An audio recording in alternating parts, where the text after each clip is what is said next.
Entrevista a Silvio Enrique. Adelante. Tenemos, sí, así es, Carla, gracias. Tenemos un programa súper interesante. Más adelante estará con nosotros el expresidente Martín Vizcarra aquí en nuestros estudios, pero por supuesto vamos a comenzar con la noticia que se está procesando, ¿no?, en los últimos días, que es la muerte del líder terrorista Abimael Guzmán a sus 87 años y que de alguna manera reaviva el debate con respecto a la responsabilidad criminal de este grupo y claro, tiene una particular vigencia precisamente por las interpretaciones que algunos actores políticos hacen de este periodo negro de nuestra historia. Siempre resulta muy estimulante volver a las páginas del informe final de la Comisión de la Verdad y Reconciliación, que mucho debate desató en su momento, seguramente debate además muy ideologizado, porque pareciera cuando se plantean esas posiciones un tanto extremas frente a este importantísimo documento, que no se hubieran leído precisamente esas páginas. Vamos a conversar con Sofía Maher, socióloga excomisionada precisamente de la CBR y fue presidenta del Consejo de Reparaciones, que cumplió pues un papel importante, o al menos era pues la intención, y no sé si quedó de alguna manera trunco. De eso vamos a conversar. Sofía, ¿cómo está usted? Muchas gracias por estar con nosotros hoy en Cara a Cara. Encantada. Buenas noches. Usted declaraba a un medio, me parece, La República, de la importancia de volver al informe final de la CBR y particularmente que muchachos de colegio conozcan algunos capítulos en cuestión digamos, de la explicación, de alguna manera, de cómo surge Sendero Luminoso, pero volvía, creo que a esos capítulos que usted describía, leerlos ahora, luego de varios años. Y claro, uno encuentra de un lado este contexto social en el que aparece Sendero Luminoso, pero lo que refuerza el informe, además de todo, el contexto social está muy bien explicado, histórico, pero lo que explica además muy bien el informe es esta aparición fanática, mesiánica, con un culto a la violencia y a la muerte, en realidad.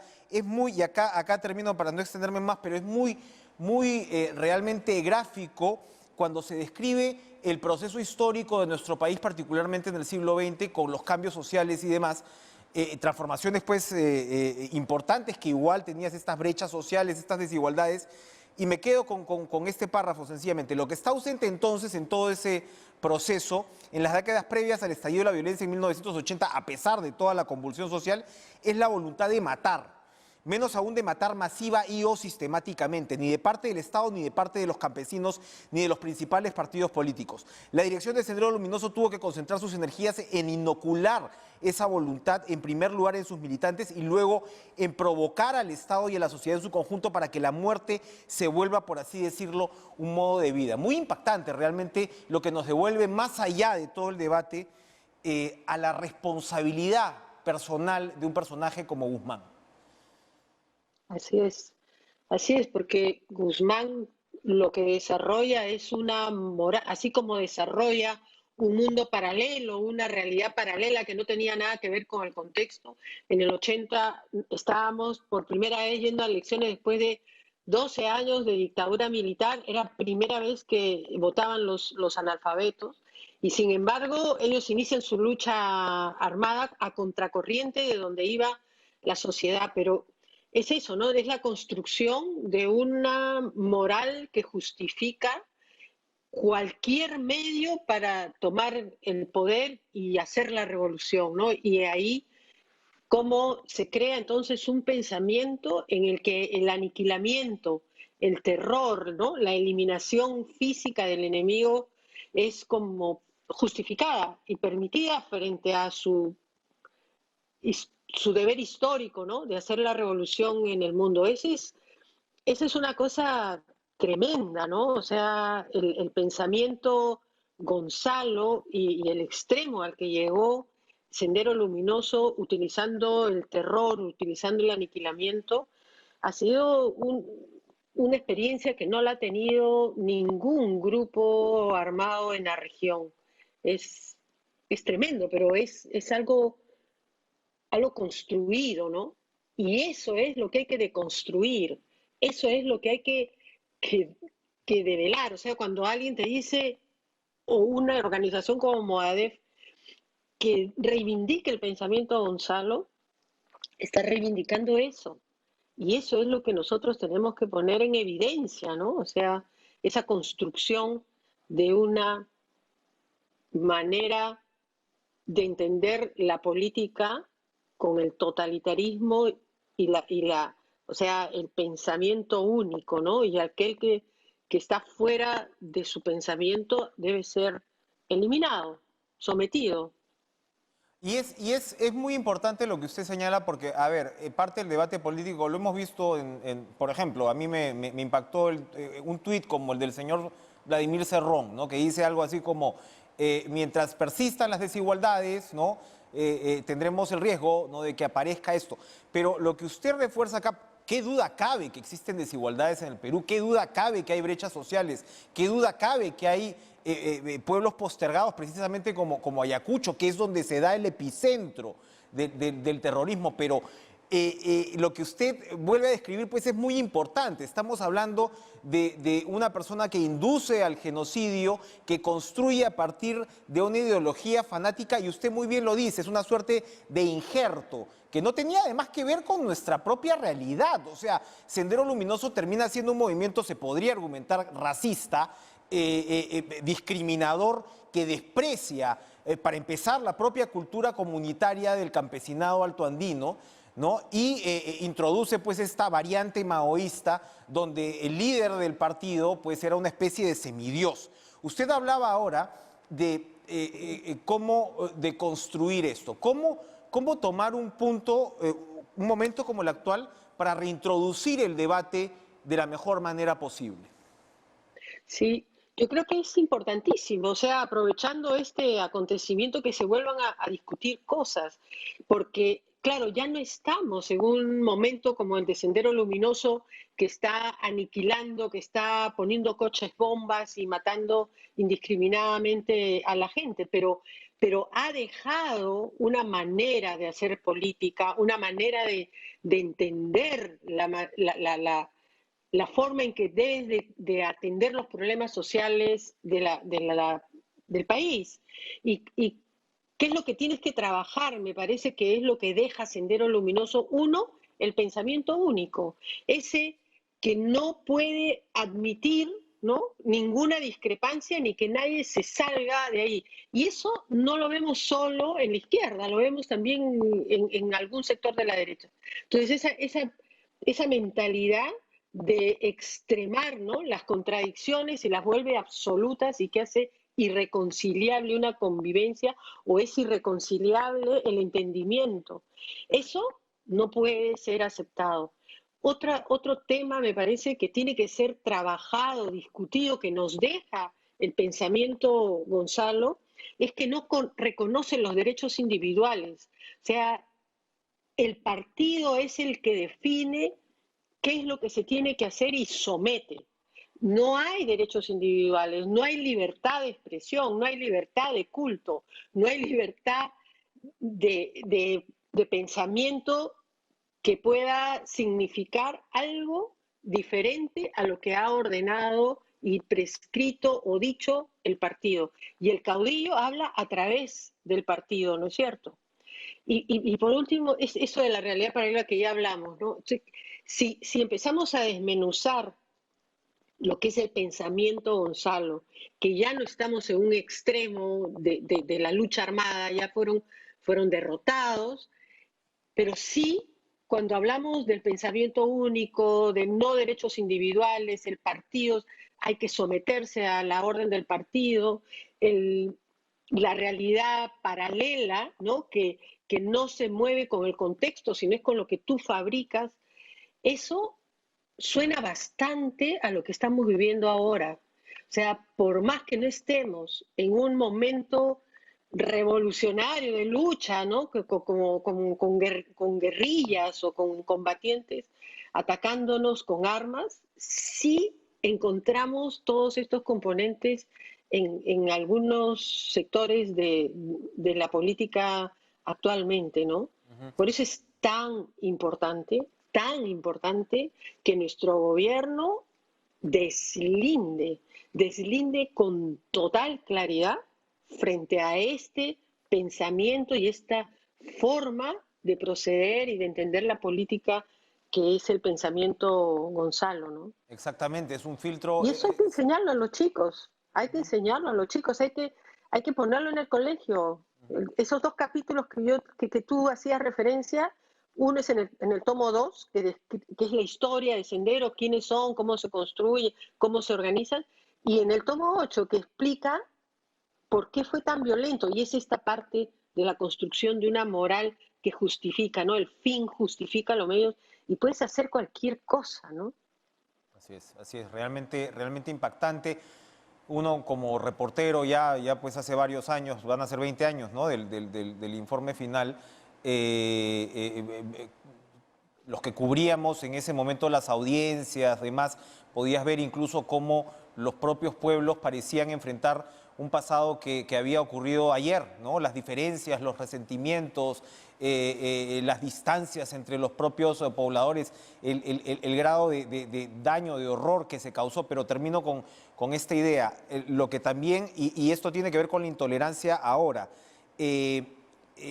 Sendero le declara la guerra, eso es lo especialmente trágico, ¿no? Le declara la guerra a una democracia recién recuperada, lo cual, digamos, todavía agrava más, ¿no? Los crímenes que comete Guzmán. Pero claro, veníamos de décadas en las cuales la democracia era infrecuente, ¿no? Era pobremente aplicada, y de hecho ahora, después de, si queremos contar 20 años de la recuperación de la democracia, también nos cuesta, ¿no? O sea, esa intolerancia que usted describe con respecto a para empezar, las responsabilidades de Guzmán, lamentablemente no está muy lejos, ¿no? Para poder nosotros discutir la cosa pública.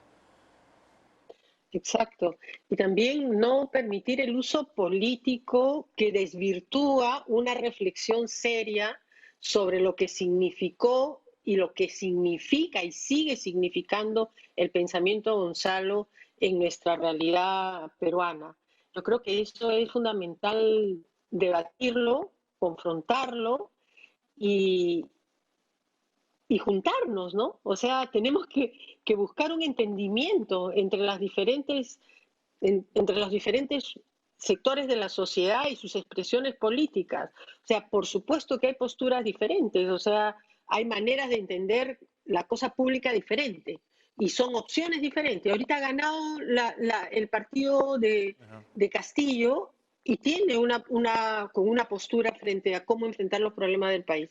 Pero eso no puede significar de ninguna manera que tú puedes pensar que tienes que excluir al otro y que tú eres el representante de un pueblo y tú te irrogas el pensamiento del pueblo, ¿no? O sea, eso tenemos que trabajarlo y hablarlo abiertamente y no utilizándolo políticamente, ¿no? Como llamando a un golpe militar o exagerando a todo el mundo este ruco, ¿no? Eso es como, o impidiendo que esto se escuche y se estudie en las aulas. El ministro de Educación debería poder decir que se incluya en los textos escolares lo que fue Sendero Luminoso, y están los capítulos escritos en el informe de la Comisión de la Verdad, debería incluirlos y producir reflexión sobre esto, ¿no? Qué duda cabe. Para empezar el informe, para los interesados, que espero sean muchos, está en línea y es momento además de volver, como decía yo, a sus páginas. Gracias, Sofía Maher, por acompañarnos esta noche en Cara a Cara. Vamos a hacer una pausa y vamos a regresar aquí en estudios con el expresidente Martín Vizcarra.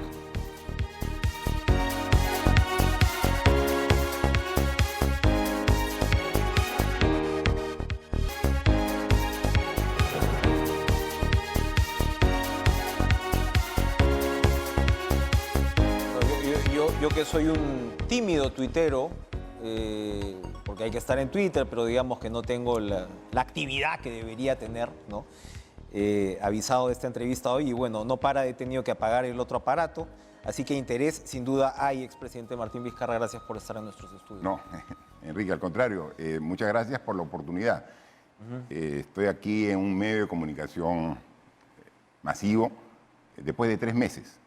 La última vez fue a mediados de junio, que estuve atendiendo una entrevista y he tomado por decisión propia este lapso de tiempo, un periodo de silencio que yo consideraba oportuno y prudente, porque estábamos terminando una etapa electoral que fue muy dura, de mucho ataque, una campaña electoral que no daba espacio a comentarios que busquen consenso, responsabilidad, y ese tipo de comentarios pasaban a segundo plano.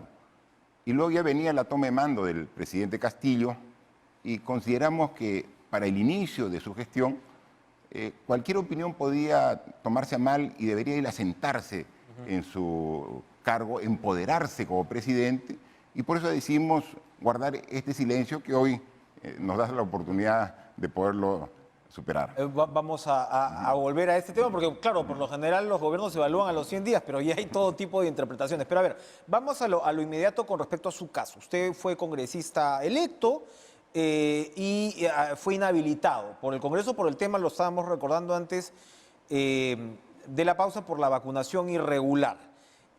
O sea, no hay otros casos por los cuales se le haya inhabilitado. Habrá casos, habrá que ver cómo van estas investigaciones, pero fue por esta vacunación irregular. Y se ha presentado un amparo y hay en 10 días la fecha, se supone, en el cual el Poder Judicial va a dar a conocer su decisión de si el Jurado Nacional de Elecciones hizo bien o no en no darle a usted las credenciales. ¿Cómo? A ver, explíquenos rápidamente cuál es su razonamiento, por qué usted sí debería tener su escaño en el Congreso a pesar de esta inhabilitación. Enrique, agradeciendo tu gentileza, yo iría un poquito más atrás. A ver. Hace 10 meses, un 9 de noviembre, yo fui vacado como presidente de la República. Es decir, alrededor de 100 congresistas tomaron la decisión de retirarme del cargo de manera inconstitucional por una campaña mediática que decía que había cometido actos de corrupción. De eso, Enrique, y todos queridos televidentes, han pasado 10 meses. Y en 10 meses no hay una sola prueba. Una sola prueba. El caso no ha prosperado en absoluto. Es decir, se retiró del cargo a un presidente simple y llanamente por una campaña mediática sin el sustento adecuado. Miren la ligereza de ese Congreso. Luego vienen las elecciones presidenciales y congresales. Al yo ya no estar en el cargo de presidente de la República, me permite la ley y la Constitución postular a ser congresista. Y postulo para desde el Congreso dar la pelea y continuar representando a los miles, si no millones de peruanos que estaban de acuerdo en la forma en que tomábamos las decisiones en bien de las mayorías.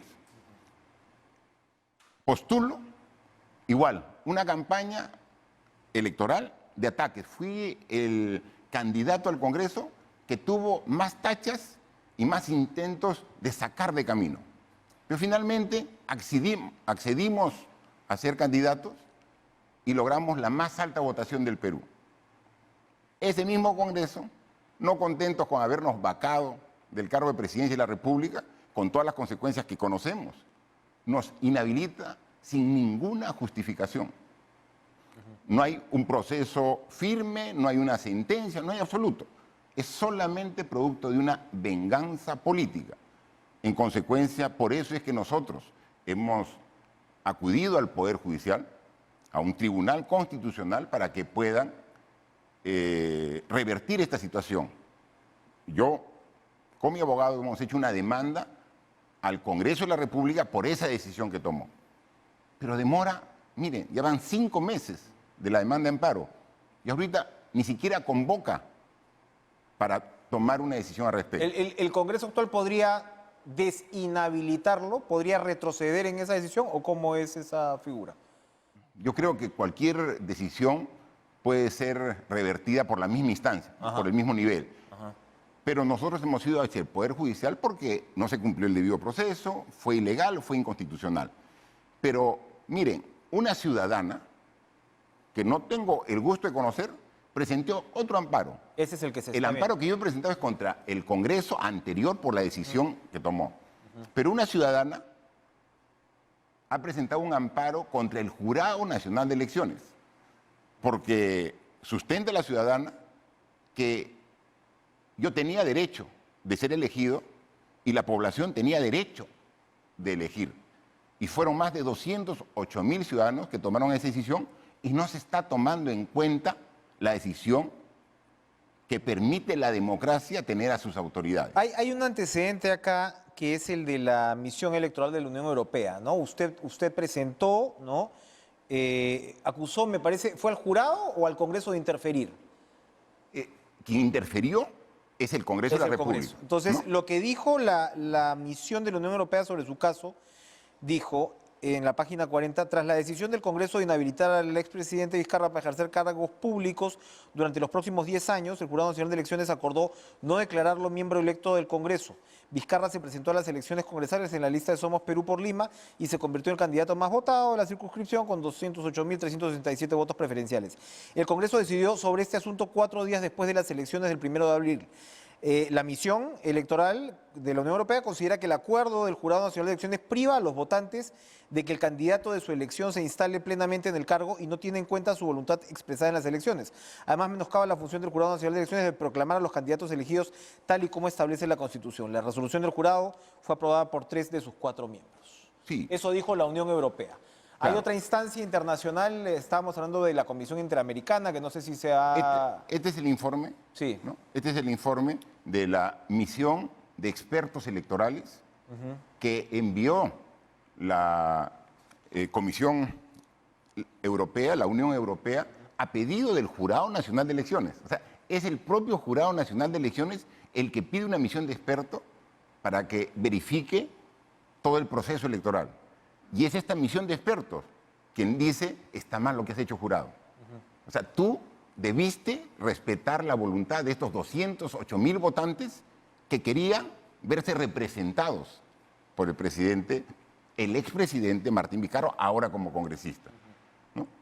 Y entonces es la Unión Europea, que obviamente es una opinión objetiva e imparcial, que no sabe de todos los problemas internos políticos que podemos haber tenido con Habían país. otros antecedentes, recientes en la región como el del señor Petro, ¿no? El señor Petro, que fue alcalde de Bogotá, de izquierda, por cierto, él fue inhabilitado en su momento y ahora es un probable contendor presidencial de peso. ¿Cómo fue esa desinhabilitación de Petro? Efectivamente, ¿no? Nosotros actualmente, digo, con un conjunto de personas que respaldan nuestra posición, estamos agotando la vía dentro de los fueros nacionales. ¿no? Consideramos que el Poder Judicial tiene la potestad a través de este juzgado constitucional de revertir esta situación. Esto es primera instancia. Esta es primera instancia. O sea, usted ¿no? va a apelar si no le es favorable Efectivamente. la decisión. Y el 23, este 23 de septiembre,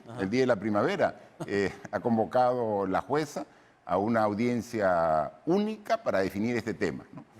Pero, claro, existen también otras instancias. ¿no? Precisamente en Colombia fue electo Petro como alcalde, eso hace más o menos como 10 años, y también fue inhabilitado. Una vez que fue electo, fue inhabilitado por 15 años.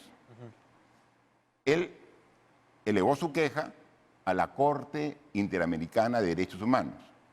Y la Corte dispuso al gobierno de Colombia que lo reponga en el cargo. ¿no?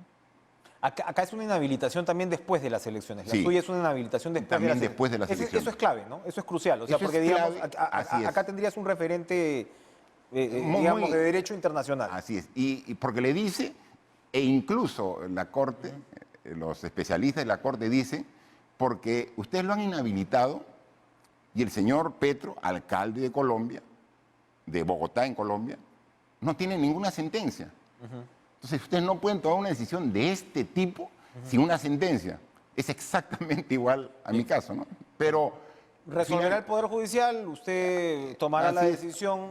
Ahora, expresidente Vizcarra, fue un tremendo escándalo el tema de la vacunación. Ahora ya, con este tiempo que usted señalaba de retrovisor, por este caso, Hay dos exministras que también han sido inhabilitadas. Se consideró una afrenta, un abuso de su posición de poder como primer mandatario en una situación tan delicada como la de la pandemia.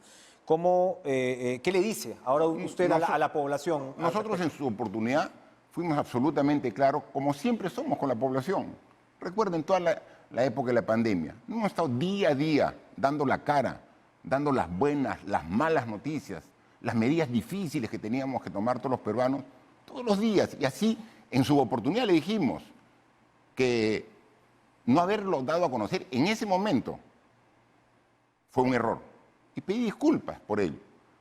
No en sí por la inoculación, porque era la fase 3 de un proceso de estudio de esta empresa, este laboratorio, de lo cual participaron también 12.000 voluntarios peruanos y peruanas. Pero, claro, los actos del presidente, la primera autoridad del país, deben conocerse absolutamente. Y entonces, eso fue un error y por eso yo públicamente pedí las disculpas del caso. Pero ahí no hay absolutamente ningún delito. O sea, no hay delito alguno. Eso ya lo ha analizado la Fiscalía de la Nación, hemos dado la declaración del caso y estamos seguros. Y con cargo a ese hecho viene una inhabilitación que absolutamente no se ajusta a ley. Podríamos hablar muchísimo de cómo se evalúa su gobierno, pero es claro que Martín Vizcarra, a pesar de esta importante votación, perdió un importante caudal de capital político. ¿Usted cómo interpreta esa pérdida de capital político? Usted tuvo en un momento una muy alta popularidad, el tema del referéndum, en realidad la población votó prácticamente como usted le dijo en ese momento, y ahora la evaluación de su mandato para un porcentaje de la población es distinta. ¿Cómo evalúa a su vez usted este proceso? Habría que hacer una evaluación absolutamente imparcial sobre la apreciación que tiene la población de nuestro trabajo. Lo único que podemos decir es que nosotros nos dimos íntegros, nos dimos en cuerpo y alma para cumplir las funciones de presidente de la República. Hemos estado siempre al pie del cañón y hemos pasado todas las crisis habidas y por haber. Creo que en 200 años de vida republicana no hemos tenido una crisis sanitaria, una crisis de corrupción, los famosos audios de la vergüenza. Hemos tenido crisis política con un Congreso obstruccionista al máximo, con mi gobierno, con un gobierno que no tenía bancada ni tenía partido que pueda respaldarlo. Y así todos nos enfrentamos a poderes económicos muy fuertes, tomando decisiones en bien de las mayorías. Nos enfrentamos a los grupos políticos más fuertes que ahora acusan precisamente recibo de esa confrontación con los resultados de las últimas elecciones. Algunos partidos ya ni existen y otros muy disminuidos respecto a las elecciones de 5 años. Pero finalmente es la población la que tiene que evaluar. Y a ellos me debo y voy a seguir trabajando. Y vamos a seguir trabajando y por eso no lo hacemos por un tema personal, el hecho que se respete nuestra voluntad de ser autoridades, sino la decisión de más de 280.000 ciudadanos. Vamos a regresar para hablar de estos temas, pero también para hablar de su evaluación. Usted decía, había guardado silencio, entre otras cosas, porque comenzaba un nuevo gobierno. ¿Cuál es la evaluación de Martín Vizcarra de este nuevo gobierno de Pedro Castillo? Volvemos tras la pausa.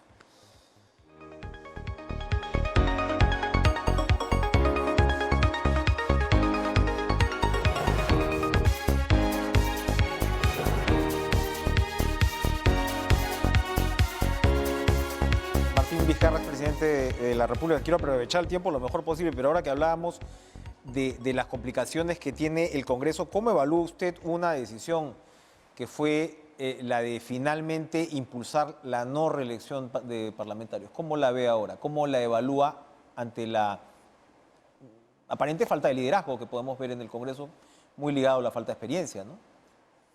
Yo creo que en algún momento, cuando tengamos una reforma electoral concluida y tengamos una mayor conciencia electoral, debería a futuro poderse reelegir autoridades. Pero creo que por el momento es lo que correspondía. Las autoridades, normalmente que eran reelectas, no usaban esa continuidad para aprovechar la experiencia ganada en el tiempo de su cargo anterior, sino para sacarle provecho personal, en la mayoría de los casos. No digo en todos, pero en la mayoría de los casos. Por eso la población que estaba vigilante, que estaba cercana de su alcalde, cercano de su gobernador, decían mejor que haya rotación de autoridades. Más adelante, con partidos políticos sólidos, con elecciones primarias donde la población dentro del propio partido elija sus candidatos, creo que ahí sí podríamos retornar a una reelección. Solamente una reelección, pero por el momento esa fue también una de las preguntas que se hizo en el referéndum y mayoritariamente, más del 80% de la población está de acuerdo. No, yo con la recordaba elección. pues precisamente la popularidad que usted tuvo en ese momento, porque la propuesta inicial, ya sabemos qué pasó en el camino, pero la propuesta inicial era considerar la reelección y al final Claro. usted dijo voten Y también las dos cámaras, la la bicameralidad. bicameralidad y Y también... ese Congreso, una vez más, metiendo gato por liebre, querían distorsionarla y finalmente con la población no se aprobó. O sea, la bicameralidad es una buena alternativa para que haya un filtro en las muchas veces malas decisiones que toma el Congreso. Pero nuevamente el Congreso, pensando en sus intereses de los integrantes y no en los intereses del país, en esa oportunidad bloqueó este esfuerzo ¿No para se lograr la quedó sin bicameralidad. aliados Martín Vizcarra? Con estos procesos que usted describe, ¿no se quedó en el camino sin aliados? Yo le pregunté en algún momento, oiga, ¿cómo usted no va a ir con una bancada propia al Congreso? ¿Usted ahora, por ejemplo, considera que eso fue un error o se Sí. ratifica en su decisión? Yo creo que es este último tramo de Congreso que hubo, debimos nosotros, a la luz de los hechos, participar en las elecciones. Pero volvemos al mismo tema. Si no teníamos partido, o sea, ¿cómo postulábamos? ¿No? Entonces teníamos que ser coherentes, ¿no? Teníamos que ser coherentes. Es decir, uno individualmente puede aceptar alguna invitación, como yo gustoso acepté la invitación para estas este caso últimas Somos elecciones de Somos Perú. Yo no soy parte de Somos Perú. Yo no conozco ya. su organización interna. Conozco a la presidenta, quien... Ahora, Lee. sí, Patricia Lee, Sí. quien me invitó para que sea candidato a congresista por Lima, ¿no? Pero no soy parte del partido Somos Perú y yo mantengo una relación de confianza, de cercanía, pero no soy parte del partido Somos Perú. ¿Usted tiene influencia en el actual gobierno? Dos en una, porque se nos acaba el tiempo. ¿Tiene influencia en el actual gobierno? Y en todo caso, ¿qué considera del gobierno? ¿Cómo evalúa este gobierno de Pedro Castillo? En absoluto, ¿no? Hay una prensa que constantemente... Como dicen que Salaverry puede ser presidente de CEDAPAL, precisamente, ¿no? Entonces... son decisiones que toma seguramente Daniel Salaverry de manera absolutamente, de manera individual e independiente, ¿no? Incluso ajenas al propio partido Somos Perú, ¿no? Tengo entendido, yo en alguna oportunidad hablé con la presidenta y dijo que no había ninguna relación para este tipo de gestiones. Pero mire, se ha comentado de todo, de que yo he sido parte de la campaña de la candidatura en segunda vuelta de Pedro Castillo y que ahora sería parte de un asesor en la sombra del gobierno. O sea, nada más falso, nada más alejado de la realidad. Durante la campaña, durante todo el proceso de la campaña, primero estuve preocupado en la candidatura de Somos Perú, ¿no? Para la primera vuelta. Y cuando ya se define la segunda vuelta, no participamos y el partido Somos Perú dijo que cada quien tome la decisión que a su juicio sea más conveniente. Durante toda la campaña no he tenido una sola reunión, ni con el candidato presidencial Pedro Castillo, ni con el secretario general señor Cerrón, ni con nadie, ni una sola. Y ahora, en lo que va del gobierno, que llevan mes y medio, absolutamente nada.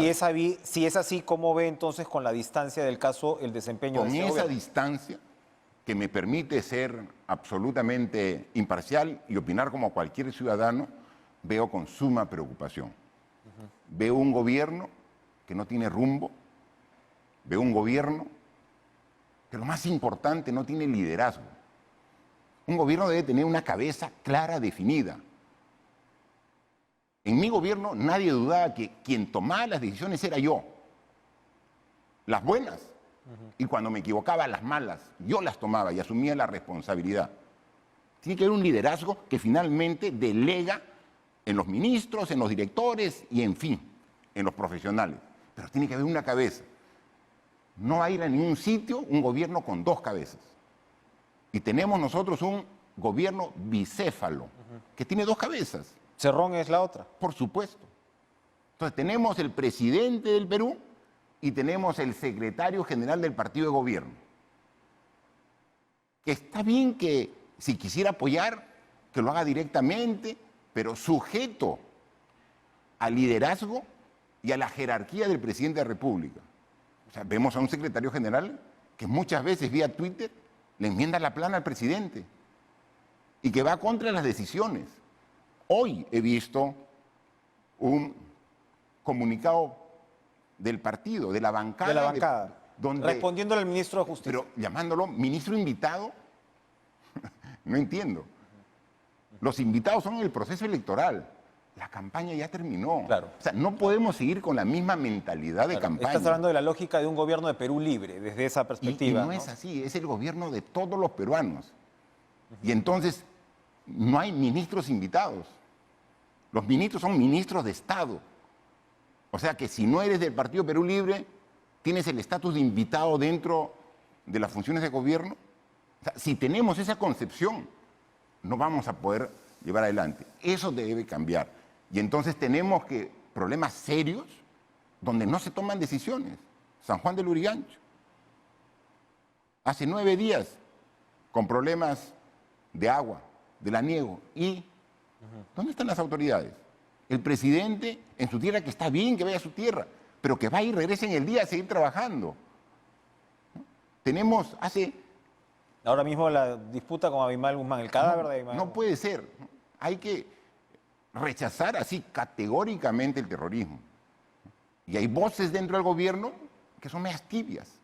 O sea, no puede ser, ¿no? Y tenemos 36 horas de Abimael Guzmán muerto y que no se sepa qué hacer con el cadáver. O sea, de una vez por todas tomar decisiones. O sea, eso es fundamental. Y el Parlamento, en esta situación de falta de rumbo del Ejecutivo, también entra en la misma espiral. Yo me pongo a ver las diversas agendas de los plenos. Es comisión tras comisión investigadora. Comisión investigadora para revisar las elecciones. Comisión para ver qué hizo los primeros días el presidente. Comisión, o sea, cuando hay temas tan importantes que requiere el Perú. Bien. Entonces, creo que debemos hacer un esfuerzo por el bien de todos los peruanos para poder superar esas enormes deficiencias que vemos en el gobierno y en el propio Congreso de la República. Martín Vizcarra, gracias. Se queda como siempre corto el tiempo. Gracias por estar con nosotros en nuestros estudios hoy. Estaremos pendientes, expresidente de la República, de esta decisión del Poder Judicial. Gracias otra vez Muchas gracias a ti. por acompañarnos. Vamos a ir a una pausa, pero regresamos con el analista Carlos Meléndez.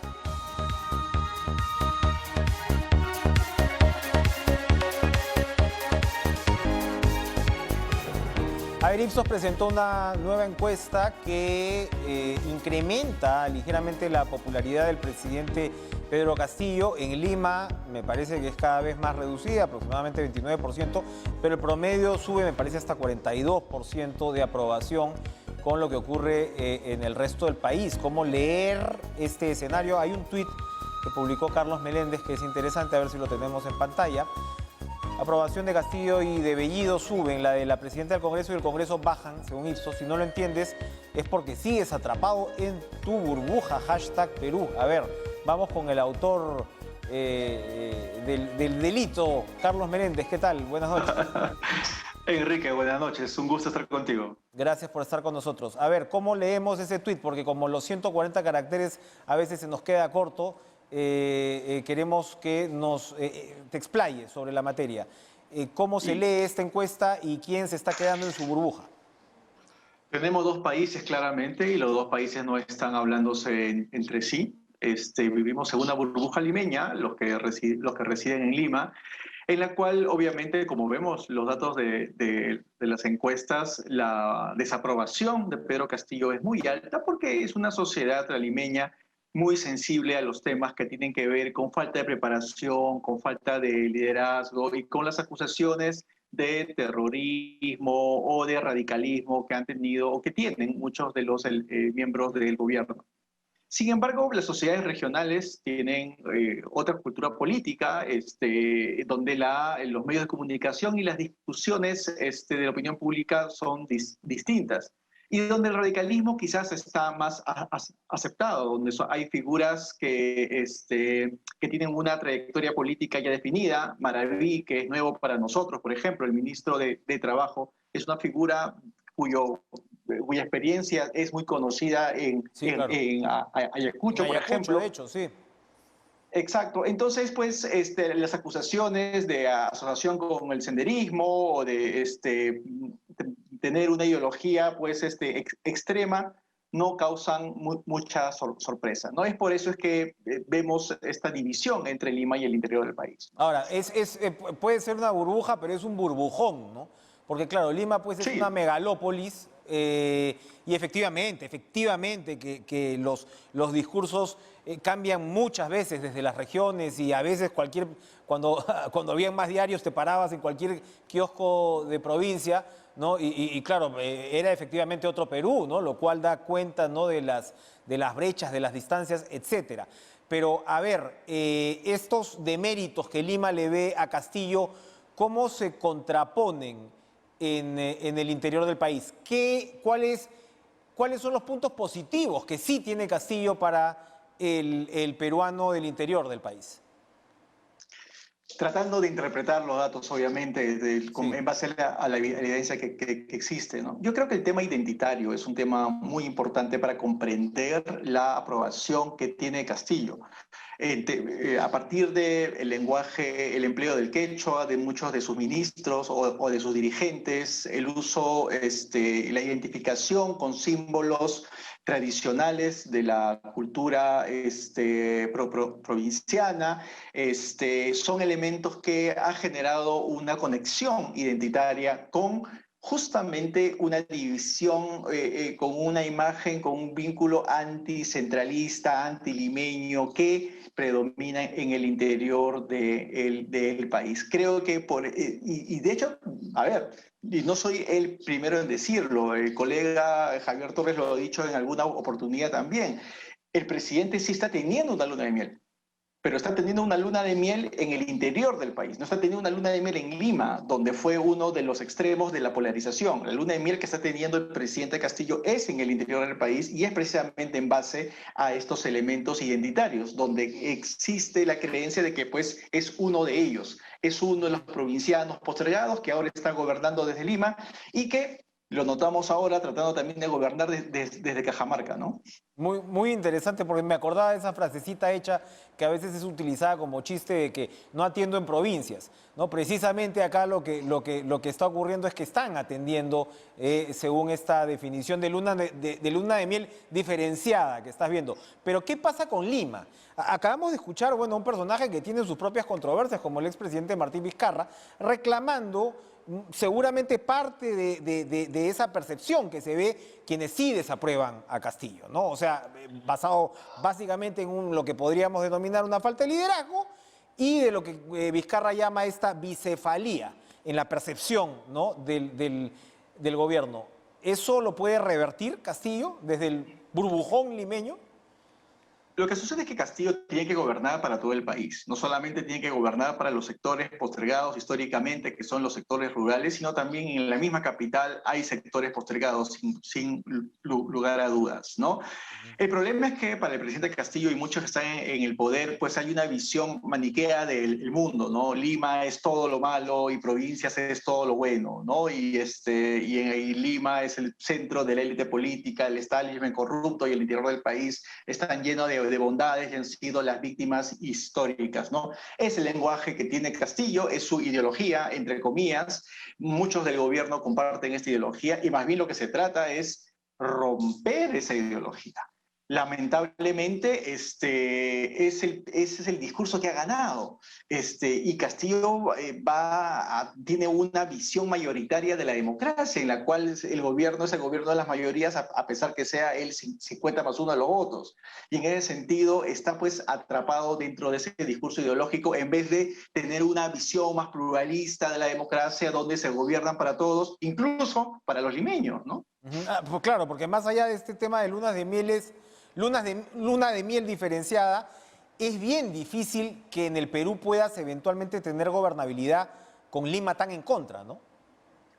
Claro, y ahí lo que está intentando es más bien este discurso de asamblea constituyente, de romper con el orden previo. Estamos pues ante un gobernante populista, pero este gobernante de discurso populista pues se les pliegan otros sectores radicales que tienen discursos ya no solamente populistas, sino también socialistas o comunistas en algunos casos, ¿no? Y esto para discutir la idea de la bicefalía que hay en el gobierno, ¿no?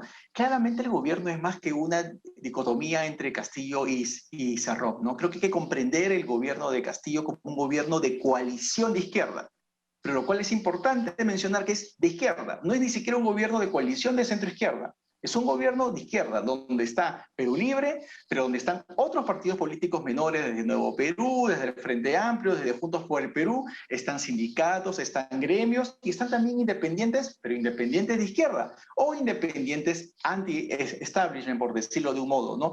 Entonces, el gobierno busca de darle cohesión a esta coalición a partir de un orden común, que es el discurso de una asamblea constituyente, que es lo que precisamente más teme el establishment limeño, ¿no? Bueno, y el proyecto de ley que ha presentado Perú Libre por ese lado es como para darle miedo al establishment, ¿no? O sea, es decir, cuando ves la parte, ¿no?, de la justificación del cambio de la Constitución, van directo al modelo económico. Y yo escuchaba, no quiero que esto se malinterprete, pero escuchaba ahora el audio de Elena Iparraguirre, ¿no?, por el cual la han trasladado, y en realidad ella ya no toca prácticamente el tema obviamente el tema terrorista. Te habla del comunismo y te habla de los 30 años de posconflicto y de neoliberalismo que te ha dejado. Entonces, claro, los propios terroristas quieren treparse a una parte del discurso, ¿no? O sea, eso también es lo peligroso. Sin lugar a dudas. Sin lugar a dudas es porque efectivamente hay reivindicaciones, hay postergaciones sociales que son predominantes en gran parte del país, y efectivamente el modelo que tenemos ha mostrado sus límites y sin lugar a dudas hay que hacer modificaciones. Pero hay que hacerlas de manera ordenada, de manera productiva, de manera propositiva. No se trata de lo que tendríamos que preguntarnos es cuál es el orden alternativo que están proponiendo a un cambio de una nueva constitución. O sea, no se trata solamente de destituir el orden establecido, sino de tener una propuesta en teoría constructiva para todos los peruanos, no solamente para las mayorías.